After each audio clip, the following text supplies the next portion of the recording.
Hai, masih bersama saya, Mr. Z bicara. Tentu saja bicara tentang kebenaran berdasarkan fakta, data, dan realita. Teman-teman, saya ingin berbagi, mengulas terkait dengan kasus yang sangat menarik. Apa itu? Kasus antar dokter. Dokter Richard Lee dan dokter Samira atau dokter detektif. Teman-teman ingat ya, dua-duanya adalah seorang dokter dan dua-duanya adalah seorang pengusaha di bidang skincare. Saling melapor dan pada akhirnya dua-duanya ditetapkan sebagai tersangka. Seperti yang mungkin teman-teman ketahui bahwa mereka saling lapor. Yang satu di Polres Metro Jakarta Selatan, yang satunya lagi di Polda Metro Jaya. Dan dua-duanya sudah ditetapkan sebagai tersangka. Sebenarnya, apakah ini hanyalah persoalan pribadi atau terang-terangan ini adalah persaingan usaha atau persaingan bisnis skincare? Supaya tidak menjadi fitnah teman-teman, saya ingin membacakan berita informasi yang satu ini. Langsung. Hari inilah.com. Malam-malam sambangi Polda Metro. Doktif minta Richard Lee segera ditahan. Menarik kan?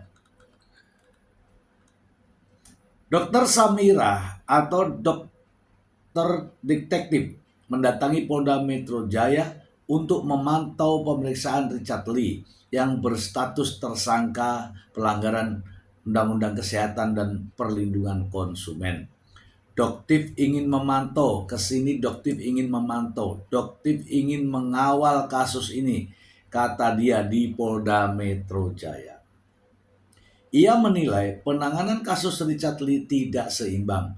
Samira membandingkan penahanan Nikita Mirzani yang langsung dilakukan penahanan saat kasus yang diduga kerugian Dr. Reza Gladys 4 miliar bergulir.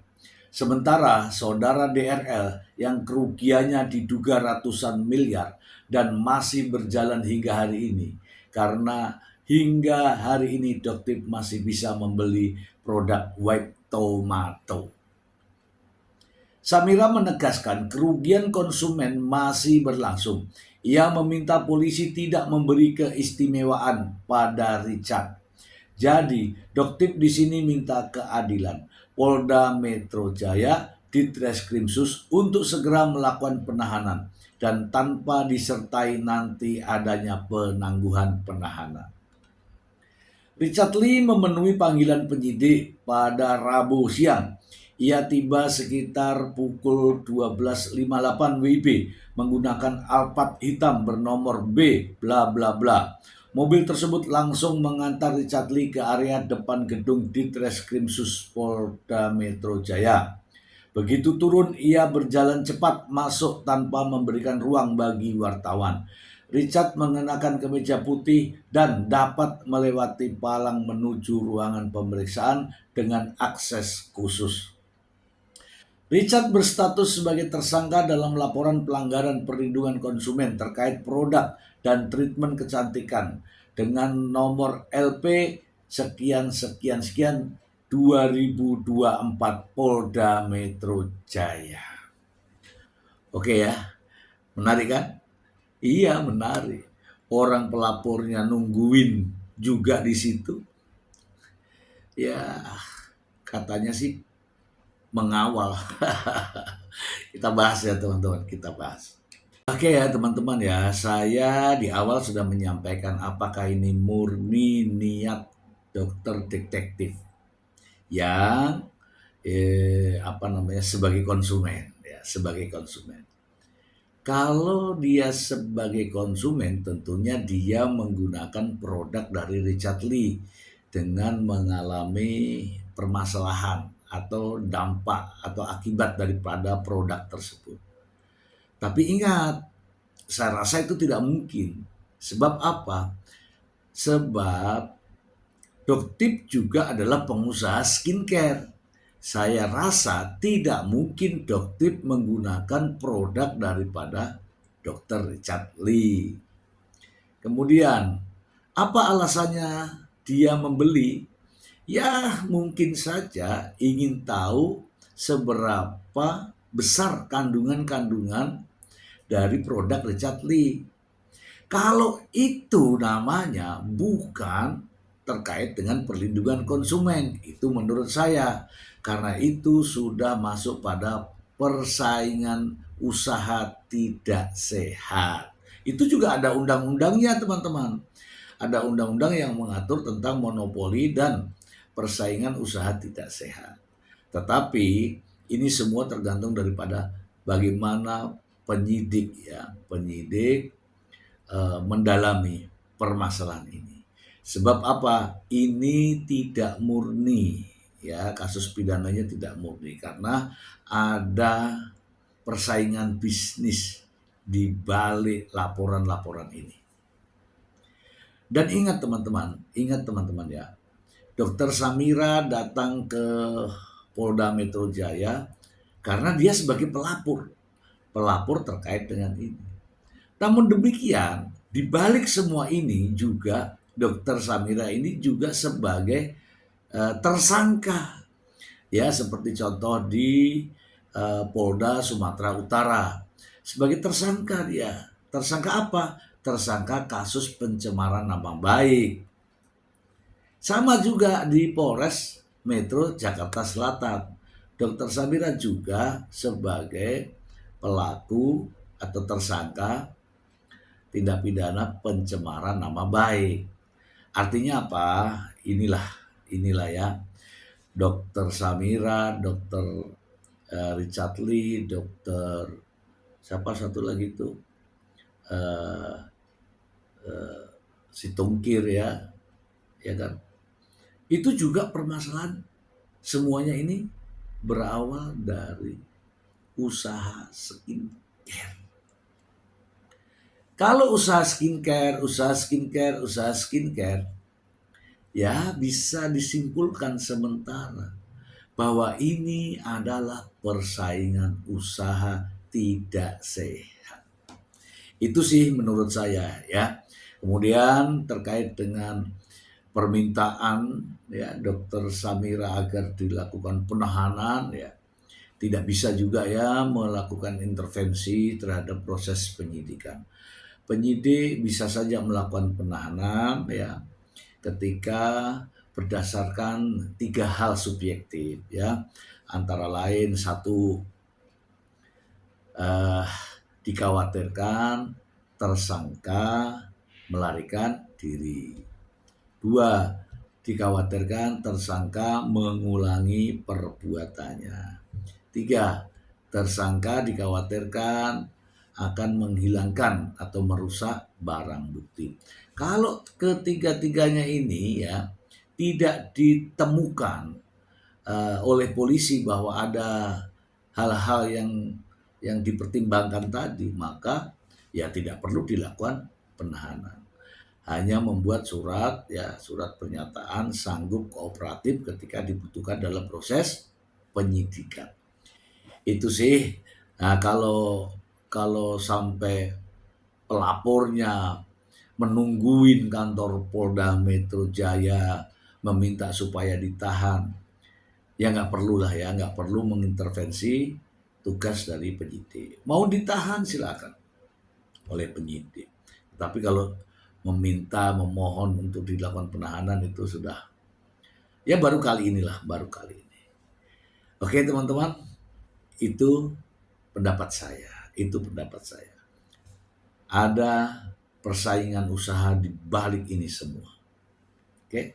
Saya juga masih punya berita satu lagi, saya ingin bacakan kepada teman-teman ya, terkait dengan pemeriksaan Richard Lee. Ya, langsung saja kita ke sumbernya. Dari Jawa Pos. Diperiksa 11 jam sebagai tersangka, Dr. Richard Lee tidak ditahan. Wah, ini saya bacakan ya. Jawab Poskom, pemeriksaan Dr. Richard Lee sebagai tersangka berlangsung sejak Rabu siang 7 Januari 2026 sampai tengah malam. Tiba di Polda Metro Jaya sekitar pukul 13.00 WIB. Penyidik baru menghentikan pemeriksaan pada pukul 00.00 WIB. Meski begitu, Richard tidak langsung ditahan oleh polisi. Menurut Kasubdit Penmas Bid Humas Polda Metro Jaya, Kombes Ronald Simanjuntak, Richard yang menjalani pemeriksaan dalam kasus dugaan pelanggaran perlindungan konsumen atas produk dan treatment kecantikan itu berlangsung maraton dengan beberapa jeda istirahat. Secara terperinci, Ronald menjelaskan bahwa pemeriksaan Richard Lee dimulai sekitar 1 jam setelah yang bersangkutan tiba di Polda Metro Jaya. Pemeriksaan kemudian dihentikan pada pukul 16 WIB dan dilanjutkan lagi pukul 17. Di tengah pemeriksaan tersebut, Richard mengeluhkan kondisi kesehatannya. Dia mengaku sudah merasa kurang enak badan sehingga kuasa hukumnya mengajukan permohonan agar pemeriksaan dihentikan. Atas permintaan itu, penyidik menyudahi pemeriksaan tersebut. Berdasarkan keputusan dari penyidik Polda Metro Jaya pada pukul 00.00 WIB, penyidik memutuskan bahwa pemeriksaan dihentikan, kata Ronald. Berdasarkan informasi yang diterima oleh Ronald dari penyidik menyampaikan bahwa Richard Lee sudah menjawab 73 dari total 85 pertanyaan yang disiapkan. Polda Metro Jaya memastikan nantinya Richard Lee akan kembali diperiksa sebagai tersangka karena masih ada beberapa pertanyaan tersisa. Akan dijadwalkan minggu depan untuk pemeriksaan lanjutan. Atas pemeriksaan tersebut akan dijadwalkan di kemudian hari. Berkaitan dengan penahanan, Ronald menyebut penyidik menilai Richard Lee bersikap kooperatif sehingga penyidik tidak menahan yang bersangkutan. Meski sudah berstatus tersangka dan telah menjalani pemeriksaan secara maraton, menurut dia penyidik tidak menemukan adanya alasan subjektif untuk menahan Richard Lee. Saat ini masih kooperatif dan masih kapanpun diminta kehadirannya oleh penyidik, yang bersangkutan bersedia untuk hadir. Kasus yang menjerat Dr. Richard Lee dilaporkan oleh Dr. Samira. Polda Metro Jaya menetapkan Dr. Richard Lee sebagai tersangka pada 15 Desember 2025. Dia menjadi tersangka setelah dilaporkan dalam laporan polisi bernomor register B 7317/12/2024 SPKT Polda Metro Jaya tanggal 2 Desember 2024. Penetapan tersangka dilakukan pada tanggal 15 Desember 2025, 1 tahun ya. Konflik antara Doktips dan Dr. Richard Lee sudah berlangsung cukup lama. Keduanya terlibat saling tuding keterkaitan dengan obat dan treatment kecantikan. Konflik tersebut berbuntut panjang hingga berujung saling lapor kepada aparat penegak hukum dan keduanya ditetapkan sebagai tersangka. Oke, kita bahas yang ini teman-teman. Kita bahas yang ini. Nah, seperti yang saya sampaikan tadi di depan bahwa terkait dengan penahanan tidak perlu ada intervensi. Karena penyidik memiliki alasan-alasan atau pertimbangan-pertimbangan untuk melakukan penahanan. Di antaranya tadi, saya ulangi lagi ya, dikhawatirkan melarikan diri. Apakah Richard Lee melarikan diri? Tentu saja tidak. Kemudian dikhawatirkan merusak barang bukti. Apakah barang bukti yang dikhawatirkan akan dirusak? Untuk dalam kasus ini? Tentu saja tidak. Kemudian dikhawatirkan mengulangi perbuatannya. Nah, dari sini penyidik mengambil kesimpulan bahwa Dr. Richard Lee tidak dari 3 syarat subjektif tadi atau alasan subjektif tadi. Jadi Richard Lee tidak dilakukan penahanan. Kenapa? Karena tidak ada kekhawatiran daripada proses terkait dengan pemeriksaan yang dihentikan itu memang ada prosedurnya ya teman-teman ya. Ketika pemeriksaan dihentikan, kemudian nanti akan ada di pemeriksaan lanjutannya. Tidak ada masalah teman-teman, itu semua sudah sesuai dengan prosedur ya. Kemudian apabila pemeriksaan berhenti, kemudian kok ada informasi baru, namanya pemeriksaan tambahan. Jadi semua ada prosedurnya dan itulah proses penyidikan. Nah, teman-teman, saya masih saja berpendapat ya, kasus ini tidak bergulir begitu saja karena murni tindak pidana, tetapi ini didasarkan pada persaingan usaha tidak sehat. Dan itulah faktanya. Kedua-duanya dokter, kedua-duanya berbisnis di bidang skincare. Dan menjadi objeknya sekarang ini adalah skincare. Itu saja dari saya. Semoga informasi ini bermanfaat untuk kita semua. Terima kasih. Bye.